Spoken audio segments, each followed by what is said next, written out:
जय श्री राम दोस्तों, भारतीय राजनीति में इस समय एक बड़ी हलचल मची हुई है।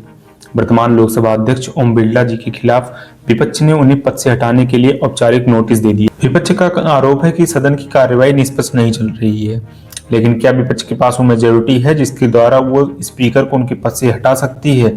भारतीय संविधान का आर्टिकल 94 इसी प्रक्रिया का आधार है। आज की वीडियो में हम इसी हाई वोल्टेज ड्रामे और अनुच्छेद 94 के तहत दी गई कानूनी प्रक्रिया को विस्तार से समझेंगे। यह प्रक्रिया शुरू होती है एक नोटिस से। नियम यह है कि अध्यक्ष को अचानक से उनके पद से नहीं हटाया जा सकता है। कम से कम 14 दिनों का एक लिखित नोटिस दिया जाता है। 14 दिन पूरे होने के बाद इस प्रस्ताव को सदन में चर्चा करने के लिए लाया जाता है। प्रस्ताव को तभी स्वीकार किया जाएगा जब सदन में कम से कम 50 सांसद खड़े होकर के इस प्रस्ताव का समर्थन करें।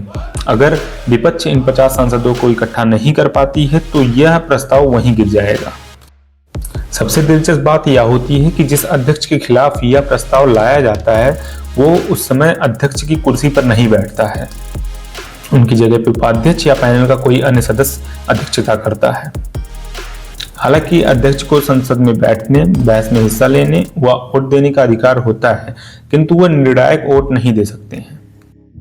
अब आती है सबसे बड़ी बाधा, वोटिंग की। लोकसभा अध्यक्ष को हटाने के लिए साधारण बहुमत काफी नहीं है, उसके लिए प्रभावी बहुमत चाहिए होती है।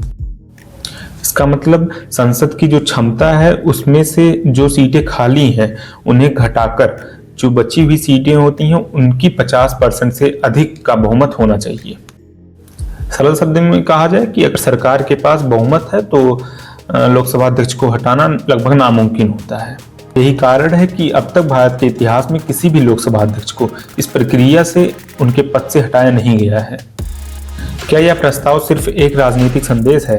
विपक्ष को पता है कि उसके पास नंबर कम है, लेकिन वह इस प्रक्रिया के द्वारा सरकार व लोकसभा अध्यक्ष पर एक राजनीतिक दबाव बनाना चाहता है।